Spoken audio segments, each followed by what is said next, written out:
It's official. Russia has now ratified a sweeping 20-year strategic partnership with the Islamic Republic of Iran. Not long after that announcement, Vladimir Putin welcomed the Sultan of Oman to Moscow, where Iran-US nuclear negotiations were front and center. Russia is no longer just watching from the sidelines. It's positioning itself as a key player in the nuclear talks that are currently taking place between Iran and the Trump administration, and possibly a power broker. So what does Moscow really want out of this deal? And what are the broader implications for the United States, for Iran, and especially for the Iranian people? To break it all down, we're joined by someone who knows both the Iranians and the Russians from across the negotiating table. Richard Nephew helped design U.S. sanctions against Iran during the Obama administration. He served as Deputy Special Envoy for Iran under President Biden and Director for Iran at the National Security Council. He's now a senior research scholar at the Washington Institute for Near East Policy. I think the Russians look at the Iranians a little bit differently now than they did. I think the Iranians think that they are looked at differently. And I think the truest test would come if we didn't have a deal with Iran, but we did have a deal with Ukraine and Russia, what the Russians do with the Iranians.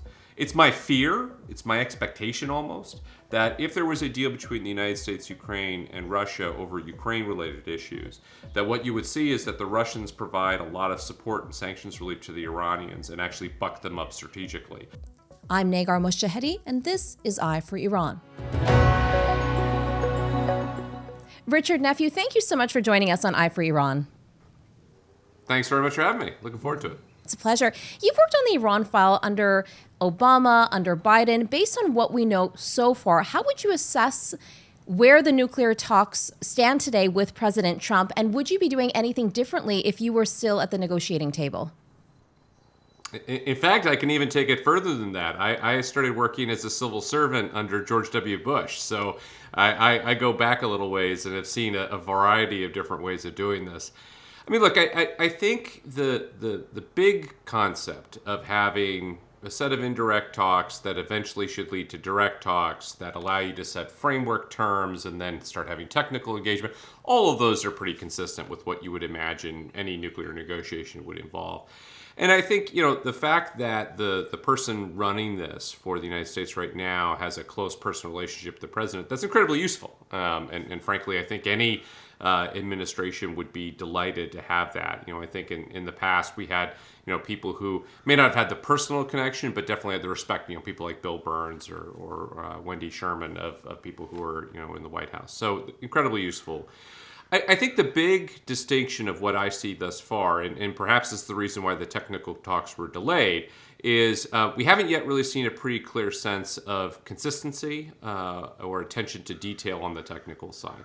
And I think, nuclear talks in general, but absolutely these, which have a 22-year history at this point, definitely could use a little bit more of the technical side, a little bit more of the expert practitioner side. And we'll have to see now whether or not that'll be part of the talks going forward.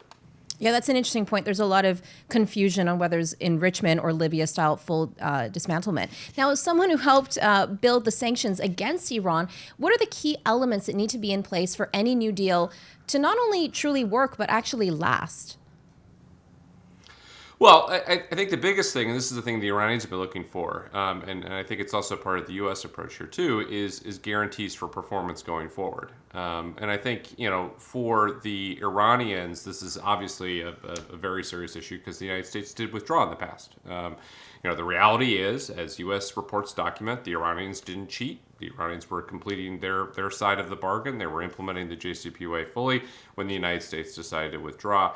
And in fact, the Iranians still continue to implement pieces of this going forward. And so I think they are going to be looking for guarantees that this will go forward. But, the U.S. is too. And the guarantees that the United States have had in the past as to Iranian performance have come from the threat of snapback and the presence of verification. Having international inspectors, in there with the kinds of access and information that they would need to be able to perform their duties and to give us judgments as to what Iranian compliance looks like.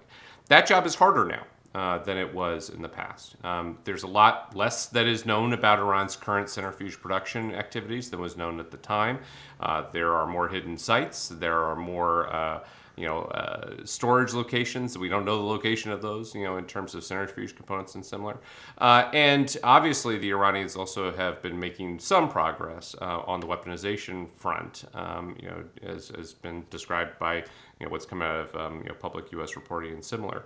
And so, I think there needs to be more information on the weaponization front, especially as the Iranian nuclear program has gotten so much closer to weapons, to provide confidence there too. So it's a guarantee of performance, but it's also a guarantee that we're not going to be taken advantage of, is the crucial part of getting this deal right. And how would you guarantee verification, given, like you said, Iran hiding things? I mean, they're going to have to accept more intrusive inspections than they accepted under the JCPOA. I mean, look, the additional protocol should make that already kind of par for the course. The problem is we never actually had real tests of that before the JCPOA was scuttled by the United States. So, again, going back in history a little bit here, remember early May of 2018, Bibi Netanyahu goes out to the Israeli and world press. He's got a big archive behind him. He shows all the weapons documents and says, okay, what are we going to do? And, the U.S. reaction was, we're leaving the JCPOA. To me, the way I would have handled that is to say, hey, IAEA, go investigate. And we know from the IAEA investigations that have taken place subsequent to that they have found more information out. They have gotten more access. And certainly if the United States had been in the JCPOA threatening to withdraw, as opposed to having already withdrawn, there would have been a lot more leverage that would have been placed on the Iranians to cooperate. So I think, it starts off with what are you actually requesting as part of the negotiation? Is the United States going to insist on the additional protocol? I assume so. Are we going to insist on the additional pieces of the transparency puzzle that were part of the JCPOA, like real-time monitoring and flow monitors for enrichment? Yeah, I would assume so. I think it needs to go farther than that, also include going again into the weaponization issue. But then it needs to come with, is the United States and are the rest of our partners prepared to make sure we have leverage to ensure the Iranians are compliant with that transparency once it's granted? That's a million-dollar question. Is diplomacy still the best option here? And what are your thoughts on a military contingency in the background? Well, it's absolutely the best option. It's the most durable one. Because it involves, if subject to verification and compliance, it will involve a voluntary renunciation of options and transparency inspections to ensure those options are in place. And it reserves military options for the future, right? So it means that we have built ourselves time and space. We're in a position to have the other side agree to it, to make the transparency steps that are required and cooperate, as opposed to having to engage in military option, in which at a minimum there is going to be chaos in what was the remnants of parts of the Iranian nuclear program. But we also have long assessed, and I think the Iranians have made this very clear, that a military option leads them to withdraw from the NPT. They might even do it without that. They might do it in response to snapback, and to move down the weapons path already. So if you're going to engage in the military option, you have to assume that that's not a one and done. Right? That you are going to be engaged in a almost constant series of military strikes until such times as you're back at the table and the Iranians are making concessions on a diplomatic front. And I think it's really hard to assume that would take place. If I'm sitting in Tehran after U.S. military strikes, after I've lost Hezbollah, after I've lost Hamas, after I've lost the Shia militia groups and similar, it's really hard for me to say, yeah, now we should make additional concessions here on something of strategic concern. So I think the expectation needs to be that any military option isn't going to be a very simple one. But to answer your question very directly, do I think there needs to be a military contingency plan? Yeah, absolutely. And I wrote about this at the early part of the year. Years ago, it was very easy for someone to say, let's put all of our chips on diplomacy. Let's really make sure that diplomatic activities work and that we're able to get to a deal. But the reality is the Iranian nuclear program is a lot closer than it ever was. We have less information about the Iranian nuclear program than we've had probably since those initial disclosures, now 20 years or so ago. And the impact of an Iranian weaponization decision is quite severe. So I think if you're not prepared to use force at this point, you're basically willing to accept Iran having nuclear weapons, and that would come with a lot of downsides. And what are some of your concerns with that? Like in terms of everything that's going on in the world right now, where would you rank that? Pretty high.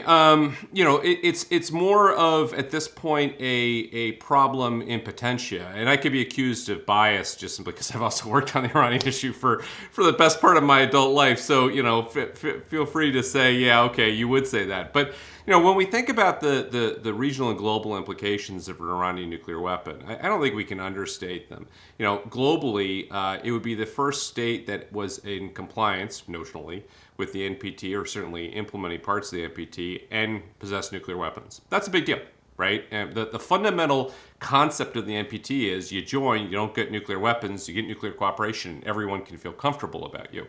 If you break that bargain, what does that say globally? What does that say to other countries that potentially have got similar security concerns? And what does it say to other countries looking at those countries? The whole idea is that if you tried to break out to weapons, we'd spot you and be able to respond. But the international system would have delayed this eventuality, but it wouldn't have prevented it. And that's a pretty significant global proliferation problem, I would think. Regionally, I think Iran with nuclear weapons leads to other countries with nuclear weapons. I think that the Saudis have been pretty clear about their intentions. I think the Emiratis have been less clear, but I don't think that means that they have disavowed it. And in studies that I'd done in the past, including with Bob Einhorn at Brookings, we saw that Turkey and Egypt are also countries that potentially could go down that path, especially if they see other regional states doing so too. And then, of course, even if you don't include the regional proliferation issue, you've got the direct Israel-Iran confrontation. The reality is we saw Israel and Iran exchanging fire at both each other's countries, and that was bad, and that was very scary in terms of risks of escalation and people being killed and similar. But now imagine if you had nuclear weapons attached to any of those missiles coming from Iran. And frankly, that's what Israeli security thinkers would think. So, they aren't going to be sitting back and waiting for an Iranian missile salvo they were in the past and then be prepared to shoot it down. They will decide that they have to take action to prevent that. And that kind of spiral, I got stacks of books back here about what happens in an escalatory spiral, and it's not good, especially when you're dealing with countries with long adversarial relations and very short flight times. Yeah, very short flight times, a lot of ramifications there. And I'm just curious, you've engaged with Foreign Minister Abbas Araghchi in the past. I believe he was probably Deputy Foreign Minister at the time. What is your take on him, and what does that reveal of Iran's negotiating strategy? Yeah, I was impressed with him as a negotiator. I thought he was very serious, very sober, very good diplomat, clever, very thoughtful. He was somebody that you could make a deal with. He was also somebody who was prepared to get up and walk away from the table. Again, I couldn't disagree with him more on a whole range of issues. But from the standpoint as a practitioner, looking at a practitioner, or having my bosses engage with him, as well, I was impressed by, the way he handled his business, the way he understood his brief, the way that he was prepared when he came to talks, but he was also prepared to be challenged and corrected. He had people who would say, well, actually, Deputy Foreign Minister, the answer is X. I was in a position to say, hey, I don't actually think that's right, and we could have a discussion. So I found him very... the best way I can describe it is he was a good diplomat. He is a good diplomat. And I think, to your question about what it says about him in the system, look, I think he's highly respected by large parts of the system. I think by people who are more on the engagement side of the Iranian diplomatic and national security infrastructure, he is seen as someone who wants to make deals. He wants to have reasonable engagement with the outside world. He's seen as a reasonable person to engage with everyone else. For the more hardline folks, I think they see him as one of their own, or someone who's at least close to it and sympathetic with it. His military service, I think, is part of that. The fact that he is actually, he is willing to be tough, say tough, and to act tough in terms of pushing back on the United States and others. So, all that adds up to a person who I think has also got some pretty significant respect back home. And the most important thing is I think he has got the respect of the Supreme Leader and the trust of the Supreme Leader in a way that Zarif probably didn't. But I think, Araghchi was seen, even when Zarif was the lead negotiator, Araghchi was seen as somebody who could help that issue. And I think him as the lead negotiator, it only strengthens my conviction that if there is a deal to be had, he will absolutely make sure that it's there. But he will absolutely walk away if he doesn't think so. And I think that's useful to know. Yeah, that's fascinating. And on the last episode of Eye for Iran, I spoke to a former Iranian regime insider who fled the country about, I think, 10 years ago. And he talked about Khamenei being this very revolutionary figure and having a revolutionary mindset. Do you see Araghchi as having that type of mindset, or is he more, I mean, it appears from what you're saying, he's more forward than that? I think that even if he does have that mindset, he is able to set it aside and have professional separation from it in order to engage. Like I don't know whether or not Araghchi hated my guts every time I was in a room with him, right? I don't know whether or not he felt like he needed a shower every time he left a meeting with the U.S. delegation, because he entered those talks with a diplomat's smile and with a readiness to talk and to talk seriously and to engage with us seriously. And when a deal was to be had, he moved to have it. When he didn't think a deal was to be had, he told us, I don't think there's a deal to be had, and off we go. So I think that from that standpoint, it almost doesn't matter if he is of a revolutionary spirit, because he is of a I'm here to get a job done capacity. And again, from a U.S. negotiator standpoint, that's actually what you want. I mean, candidly, you also want that from the U.S. side too. Even if there are people in that negotiation who abhor everything that the Islamic Republic of Iran stands for and everything that it's done, and frankly, that included people who were on the U.S. negotiating team in 2013 to 15. I have a lot of personal views about the human rights situation inside of Iran. But that wasn't the purpose of that negotiation. The purpose of that negotiation is to see whether or not we could come up with a deal that would address the nuclear issues and to, build something that we could then go and talk about other issues in the future. From that standpoint, you kind of understood that, but then you moved on, and I think the same thing with Araghchi. And after October 7th, after Iranians fired missiles at American bases in Iraq, at the region in Israel supporting Hezbollah, Hamas, the Houthis, could one interpret diplomacy as rewarding the Iranian government, that they can do as they please and will still sit down and talk to you? Or do you see it differently? Because, I mean, in the past, Trump did try to talk to the Iranians and they said no. And now they're at their weakest point and they are engaging in conversations. So I guess it could be interpreted either way. How do you interpret it? Yeah, I have to smile when I hear about diplomacy being seen as a reward. I couldn't disagree more with that. I mean, diplomacy is a national security and foreign policy tool, and if you see diplomacy as a tool, then you can't also see it simultaneously as a reward, unless you've got such an inflated view of your own self that it's a pleasure to talk with you so much that clearly I'll give something up.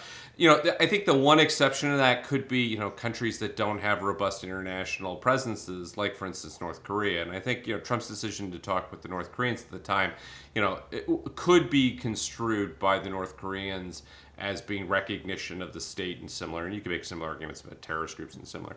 But, the Islamic Republic of Iran has got embassies around the world. They have got representatives and ambassadors who meet with presidents and prime ministers. They are part of the UN system. Their representatives sit in rooms and similar. So, us talking to them or not, in my opinion, is not a reward. It absolutely is a means to try and address problems. And if you're doing it right, you can achieve them more effectively by getting, again, people to buy into those kinds of steps. Now, I mean, you ask a good question about the switch that may have happened in Iranian thinking, and whether or not that implies that they're feeling especially vulnerable. I mean, maybe, but I think it's worth going back to the timeline here a little bit. So, May of 2018, the United States withdraws from the JCPOA. There are loads of bits of speculation throughout 2018. Is this a feint? Is this something that will be changed? Is there a way to get the U.S. back in? Are we really serious? We have a variety of national security advisors coming in. I mean, we've got a lot of churn. By May of 2019, the Iranians had concluded that it wasn't. And so that's when they started withdrawing from their own nuclear, restraints and started doing more things, which again, you could imagine as being part of a continuum of engagement. 8 months later, we have COVID and the world shuts down. Right? So, to me, I think a more provocative question would be, are the Iranians negotiating with the Trump administration that is in office in January of 2021? or not? Are they holding to this view? I think the answer is they'd be prepared to negotiate with the Trump administration if it had immediately followed, as opposed to Biden having come into office. But probably with the same constraints that we were facing, indirect talks, refusal to meet directly, and similar. So, to me, right now, I think it's hard to see it as being either a reward or something that's significantly shifted. I think the Iranians were kind of pacing themselves, trying to see what would happen. They are definitely under more pressure, so maybe that adds to it. But the world situation being as it is, it also could just be they decided it was more useful to make the Americans look like the bad guys here as opposed to themselves by refusing to engage at all. And another interesting thing to add to the mix is Iranian officials have called Trump Soleimani's killer. And I mean, I haven't heard any of them or any of the hardline base saying that this time around. So that's also very revealing and telling, probably. Yeah, it might be. I mean, look, I think, they took very seriously the killing of Soleimani. It was something that was obviously quite significant from their own internal makeup and similar. On the other hand, it's now 5 years on, right? And look, there are definitely parts of the Iranian system that are very idealistic from the standpoint of ideology as the center of their thinking, as opposed to being more pragmatic. But I think a lot of Iranian national security and foreign policy making over the course of the last 30 years has always been this competition between the ideologues and the pragmatists. And, 5 years on, I'm willing to bet that Araghchi and others went to the leadership and said, hey, yeah, we miss Soleimani as much as anybody. Yeah, these guys are horrible. But, it's not actually helping Iran's interest to not engage. So let us remember Soleimani in our hearts. Let us, continue to advance his interests around. But let's also, he would have wanted us to have, prioritized getting, the Islamic Republic of Iran out of danger. So there are lots of ways they can manage that kind of issue. And I frankly think that's the accommodation that they're prepared to make.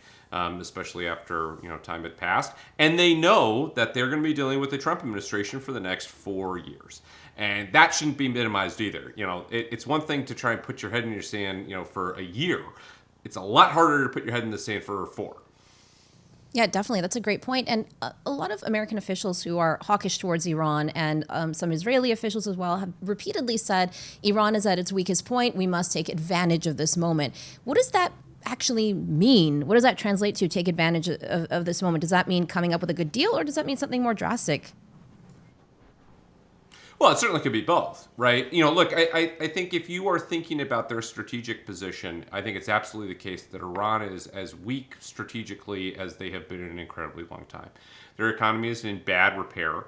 For all the talk about the Biden administration letting Iran, run off to the races, the reality is that no maximum pressure sanctions were relieved during the Biden administration. They weren't, as aggressively enforced as they could have been, or as I might have liked them to be enforced, but they were still in place and they were still restraining the Iranian economy, especially its ability to trade in Europe and other places. So, there are costs, and quite significant ones, that have been borne by this. And when people say, kind of ironically, that Iran's as weak as it's ever been, they're actually acknowledging that the last 4 years they're under considerable economic strain, because it's not like that changed in January. So, look, they are weak, from an economic perspective. They're weak from a societal perspective. I don't think the system is well regarded. Hasn't been for a long time, but now it's not even providing the butter that it's supposed to provide. It's all guns. And then you get to the strategic part. The guns aren't working, right? The whole play with Hezbollah and Hamas and the Shia militia groups in Iraq and the Houthis and others was a defense in depth kind of concept where, for defense, you have, your proxies out in the world who can threaten your adversaries and then you don't get attacked. And then Hamas launches October 7th.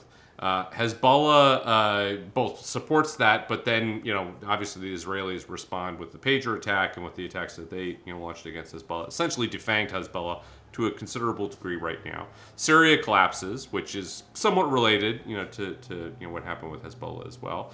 The Shia militia groups are in a different position that they were in, 4 or 5 years ago. And I think you look around, you see that the only thing the Iranian security apparatus and proxy apparatus has going for them are the Houthis, and the Houthis are not under the same amounts of command and control. So is Iran weaker from that standpoint? Yeah. And then, last but not least, Iran has been subject to direct attack. its air defense systems have, been harmed. Some people will say they've been decimated. I'm not so sure about that. I don't have access to classified information to really have a sense as to how significant the attacks were. I think they were significant. And I think more than anything, a capability was demonstrated that the Iranians have to take seriously. So all of that adds up to the Iranians being in a position where they might have to make a deal. And if not, they're vulnerable to some kind of attack. And that does further the idea that you should take your opportunity now. The big problem, it's the $1 million problem here, is that the one thing that they can do, and can do it very quickly without anyone really noticing, is take their enrichment level up to weapons grade and or hide their material in a place that you can't find, and then they got a nuclear weapons option. And then potentially their strategic position goes from incredibly weak and fragile to much different. And I won't say stronger, because they're also more vulnerable to responses that come from the United States, Israel, and others.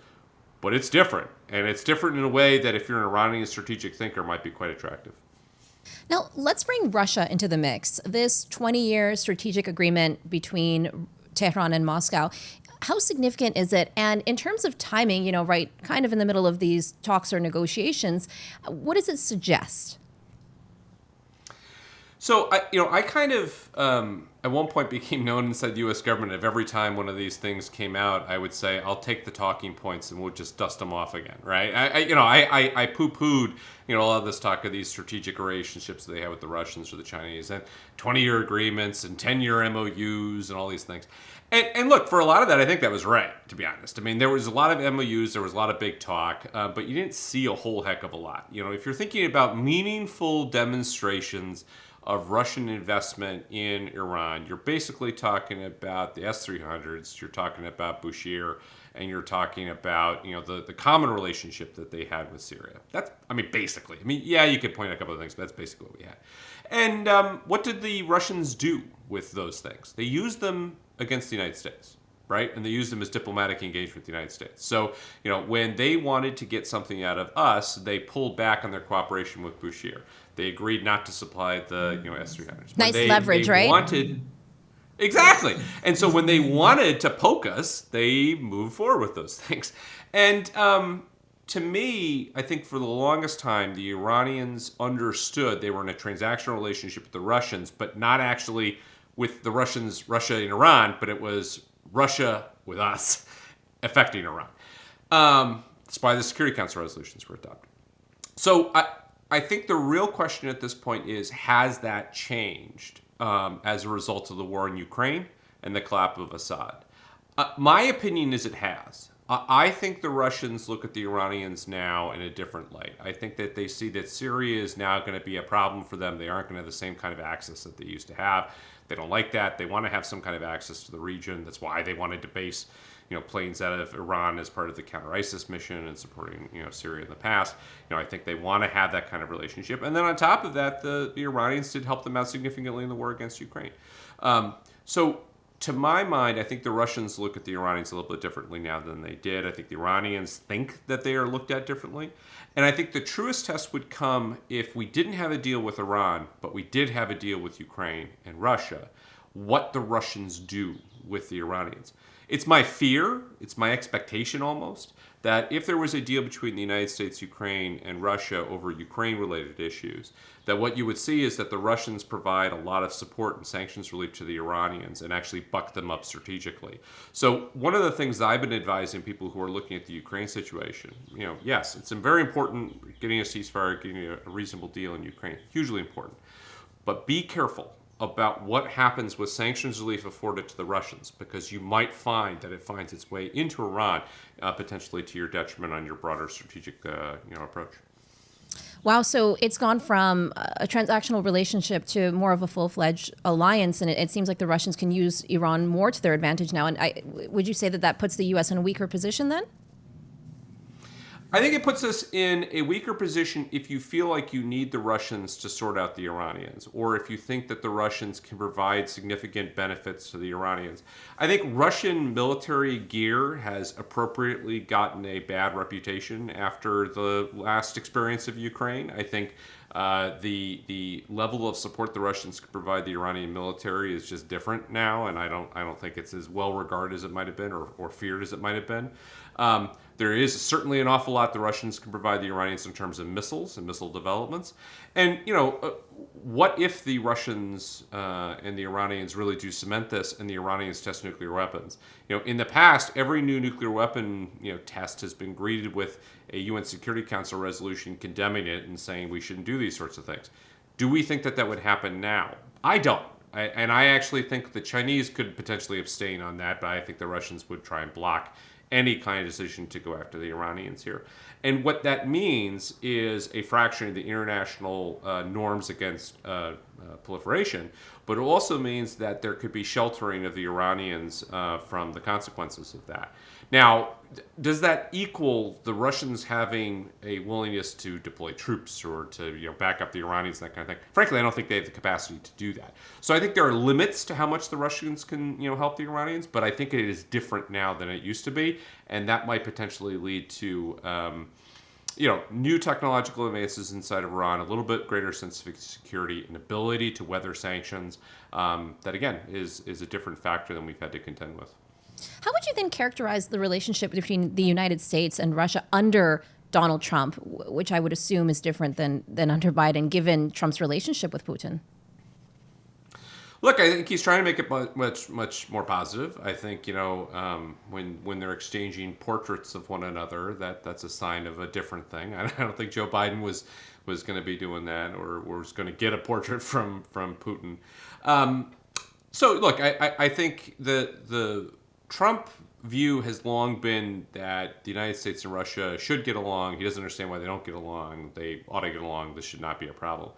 I've never thought that Putin thinks the same way about the United States under Trump. The impression that I have is that at times in which it is important for the Russians to cooperate on things, they don't, but they all say things, and instead what they try to do is to have the U.S. act as a proxy, and the U.S. act as a partner in what Russia wants to do, not necessarily what the United States has wanted to do. But again, that's assuming that the U.S. has a view of supporting strong European institutions, independence of governments in Eastern Europe, and similar. If we no longer care about those things, then all of a sudden, the U.S. and Russia could get along, a lot more. I think the places where we've got divergence with the Russians under Trump, and it's not clear to me yet whether or not he's cotton on to this, absolutely are in energy and global energy supplies. If the United States wants to have energy dominance and to dominate international energy supplies, the worst thing that we can possibly do is let Russian oil and gas free flow back into the market, because Russian oil and gas is going to be cheaper for them to produce and to export than U.S. Oil and gas is going to be. So we are at a disadvantage if we take those sanctions away, at least in my opinion, my evaluation of this thing. And second is the broader project of having U.S. economic institutions continue to dominate, especially the dollar. The Trump administration has said it wants a strong dollar, that it wants the dollar to continue to be the dominant currency that's being used. They've talked about, in fact, going after countries that abandon use of the dollar. They've talked about going after the BRICS, Brazil, Russia, India, China, South Africa, but also it's kind of expanded now to other countries. They're looking to have their own independent currency and payment mechanism. Talked about going after them because we see the damage that could do to use of the dollar and to the financial system in New York. So, if the Russians proceed with those sorts of projects, again, that's inimical to the U.S. economic interests there too. It's unclear whether or not Trump sees the risks that are there, but I think they are a place where we might have a pretty significant divergence. So ultimately, what do the Russians want out of the whole nuclear process with Iran? Well, look, I think at the end of the day, they don't want another nuclear weapon state in the world. And I think that's part of the reason why I'm hedging my bets a little bit on whether or not the Russians, would, condemn the Iranian nuclear program as they've done with other, weapons tests in the past, or whether or not they would. It's again, there is a prevailing interest on the part of the Russians not to have another nuclear weapon state, just frankly because no nuclear weapon state wants any other nuclear weapon states, right? It's a baseline, condition, possibly, with the exception of the United States and how we looked at the UK. But even then, if you go back in the history, we weren't exactly terribly keen on the UK having independent nuclear weapons either. So I think that is a line where the Russians still are. I think what they ideally would like is that the Iranians need the Russians such that they're still in a position to have something akin to a client state merging into partner. And so in terms of the nuclear negotiations, that means I think they would like to be playing a useful role in mediating and in trying to resolve the situation in a way that's advantageous to the Iranians, potentially relieves international sanctions, makes Iran able to, export its oil and to have a stronger economy, so it could be a stronger partner of the Russians operating in the region. I think that's their main goal. And you mentioned with the Russians not wanting Iran to go nuclear, I guess you've pointed out to some tension points between Iran and Russia. What advice would you give to the American administration in terms of exploiting those fault lines between the two countries? Well, to me, the biggest one would be, again, going back to if there's a deal with Russia over Ukraine, making sure that there is something in there in which there is an explicit rejection that there will be, an arms relationship between Russia and Iran. And this potentially goes hand in hand with, things associated with UN Security Council resolutions, possibility of snapback, or a separate deal that is concluded between the United States and Iran, or some collection of countries in Iran over the nuclear program. I would say you should build into all of these negotiations that we will not allow, and the Russians should agree they will not engage in a resupply, restart of Iran's missile force and its drone capabilities and its conventional army, and absolutely not its nuclear program, and to get the Russians to forswear that. And to the extent that they can also potentially be useful in finding technical solutions, as they were trying to do with the stabilized separation facility to be built at Fordo, that's a possibility. But frankly, I'm much less interested in that. My core is not what the Russians can do to help. My core is what they can do to stay out and to not make the situation a lot worse, especially when you're thinking about missiles and drones. And from a personal lens, what was it like negotiating with the Iranians and also the Russians, and how did they compare as players at the table? So with the Iranians, it was all very new. Obviously, we had some limited diplomatic, contact with them, since the revolution. The meetings, around Afghanistan and Bonn, and obviously there were some, more kind of tactical level engagements that took place in other places as well. But I had been working on the Iran nuclear issue for, at that point, my entire career, but never actually sat down with an Iranian official. In fact, the only time I engaged with an Iranian official was once at the IEA when they were handing out copies of their response to an IEA report. I asked them if they would give me one. The guy looked down at my badge and he said, "No," and then he walked away from me. So that was my interaction with an Iranian officialdom at that point. So look, sitting down with them and actually having a real conversation was a trip. It was unusual to do. It was different. It gave new perspective. I found that most of the people I was talking to, though, were professional diplomats, and again, changed their name badges a little bit, and I'm exaggerating slightly, but changed their name badges a little bit. They were diplomats like you met with a lot of different places. I think the two core differences, I would say, one is definitely there were security minders there, and there was a sense that if they said something wrong, they would get in a lot of trouble, potentially be killed, or they would face pretty significant ramifications. So the security people that were present spent a lot more time taking notes on what the Iranian side was saying rather than the American side. And we didn't have that. It was different. And it was different than talking to other people, too. The second big thing was almost a naivete about how we were intending to negotiate. And because they also had not experienced negotiating with us and engaging with us, they also had preconceived notions about what that would be like, and that we wouldn't be sympathetic to listening to them and to hearing what they had to say. That we would Wow, come that's in under fascinating. the table and similar. And I think they had an impression that that's how we would engage with them. And so instead, when we sat back in our chairs and we listened to them, and we didn't interrupt, tell us what you think, and give us your views and tell us how we think we get there. I think that to some extent threw them off a little bit because there was a sense, I think, we were attempting to broadcast that we were taking them seriously, and we expected them to take us seriously, and that we were trying to get to a real deal here. So that was also, I think, jarring for all sides. Absolutely, I'll say the most thing that was jarring was the amount of international and press attention and other attention that we got whenever we had interactions. I mean, again, I was used to talking to foreign diplomats, casually and seeing them in a hallway and saying hi, how are you, how are your kids, that kind of stuff. And one time Hamid Bajinejad and I were at the Marriott Hotel in Vienna. We were in the breakfast room like everybody else, sitting down eating our breakfast, big breakfast room, probably 200 people could sit in the place. But Hamid came by to ask me a logistics question. That's all it was. What time is the meeting that we're supposed to be having on the thing? And I said, it's at 2:00, and it's down this basement you got to go to in the Coburg, and it's down there. And so he said, okay, great, thanks, see you then, walked away. It hadn't really occurred to me. I looked around. Every journalist in the Western world was sitting around us, and all of them had forks halfway to their mouths because they couldn't imagine what they were saying.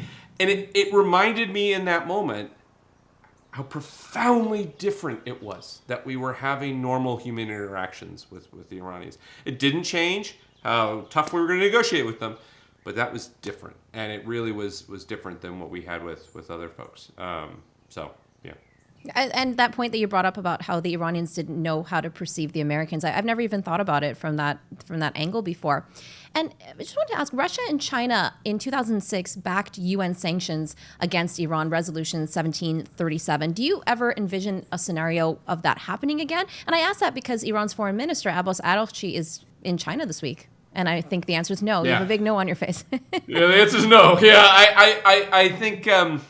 Look, I think it was going to be difficult for us to do that anyway. I remember after Resolution 1929 was adopted in 2010, under all the previous, so I was involved with all the Security Council resolutions. And every time we got done with Security Council resolution, I essentially had an internal exercise where I took my scratch pad of everything we had started off with at the beginning of the negotiation, everything we had gotten, and basically pulled it across if I thought we needed to do more stuff on it. So that way, the next time I got a 7:00 at night request from the 7th floor at the State Department, please tell us what our options are for Security Council resolutions, I wouldn't have to work that hard. I could just type up what was in my notes and send it to them, and off we go.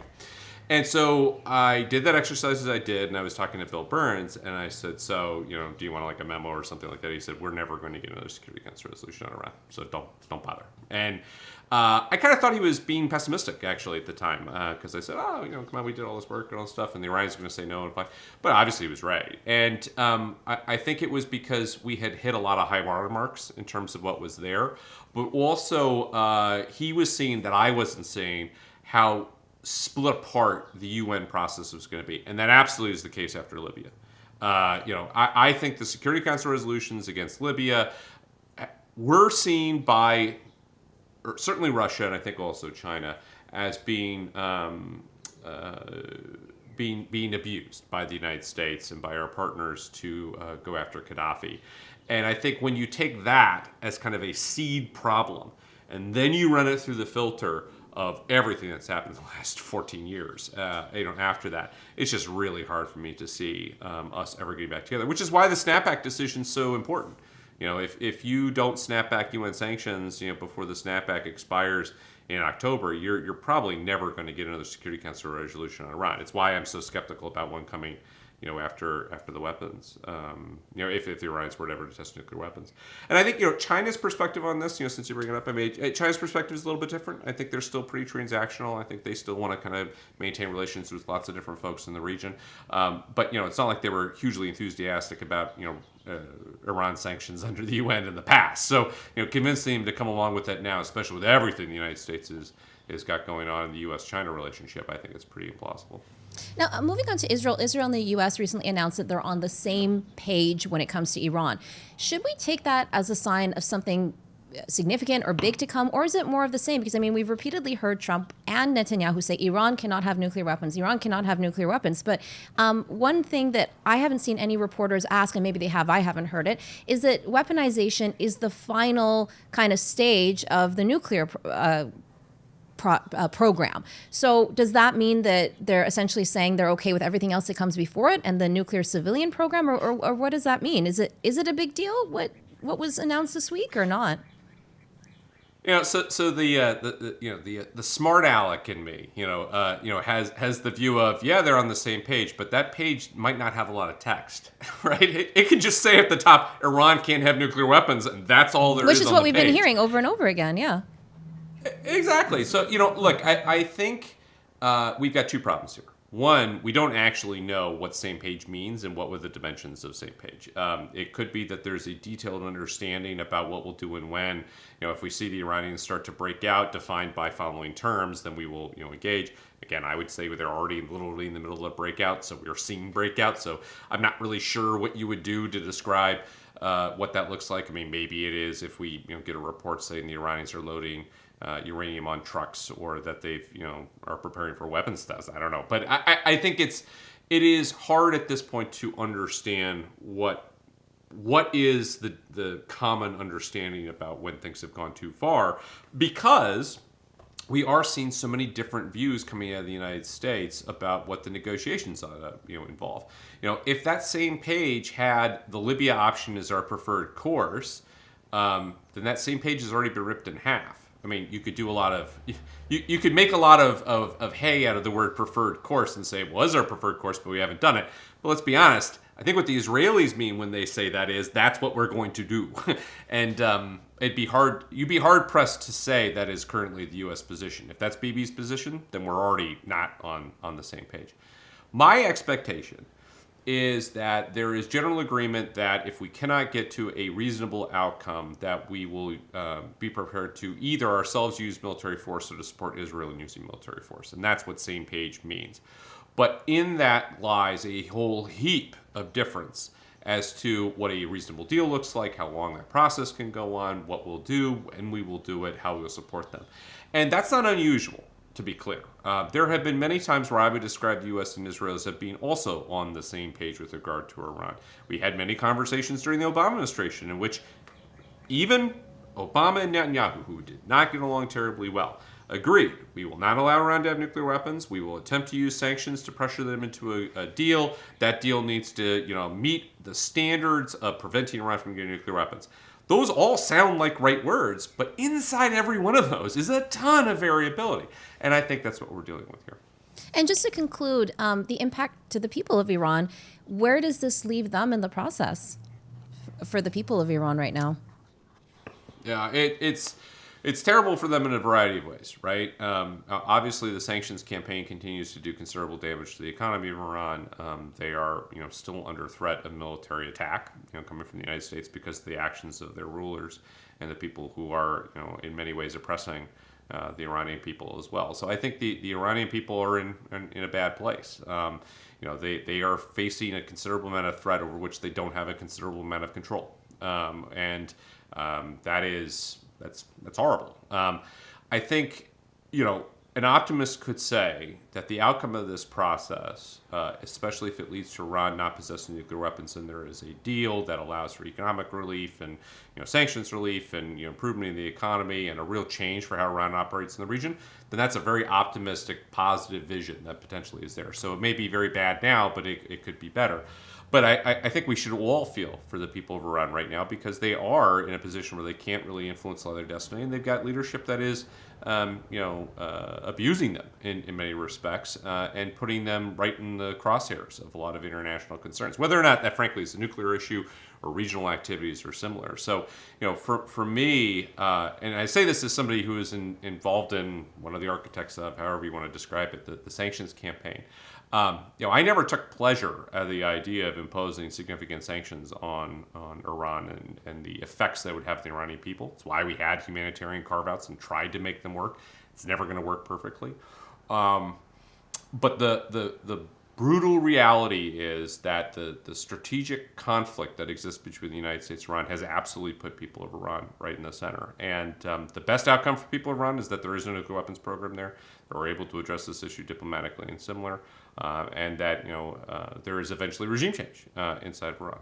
But achieving those sorts of things is incredibly difficult to do, incredibly dangerous, and could lead to a lot more consequences for the Iranian people too. So it's they're in rough shape and a rough position, and hopefully we can get to a deal that takes that away sooner rather than later.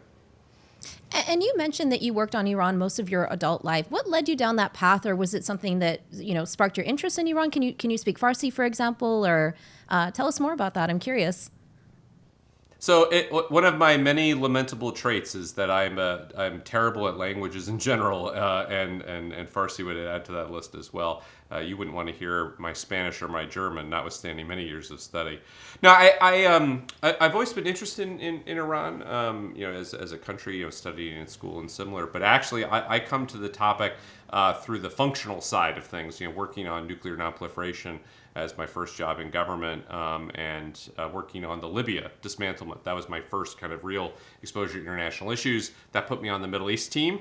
And frankly, at the time, everyone was focused on Libya, no one was focused on Iran, so they gave it to the junior guy to work on Iran issues. And the same thing then applies with sanctions policy and other things that I've done. Essentially, it was a process of the thing we no one's really paying a whole lot of attention to right now. Let's give it to the new guy.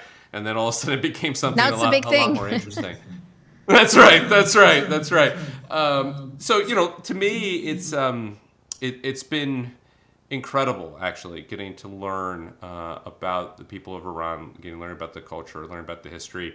But a tragedy and a shame is I'm reasonably confident I will never be able to go. I'm also reasonably confident that I am not well regarded in huge parts of Iranian circles as well. So it's one of the costs of, I think, doing business and being part of this process. But the time I've been able to work on this issue and learn about this issue, I wouldn't trade for anything. It's been incredible learning about Iran, its people, and the kinds of issues that are there, even at the same time, having to deal with immense security challenges for my own country. Well, thank you so much for sharing your insights, your expertise, and your personal journey. I really appreciate it. That's Richard Nephew joining us on Eye for Iran. Thanks very much for having me. If you like this episode, hit the like button, leave us a comment. We'd love to know what you think. The Eye for Iran podcast series is brought to you by Iran International, the go-to destination for expert Iranian news in both Farsi and English. For more, head to our dedicated English website, iranintl.com/en.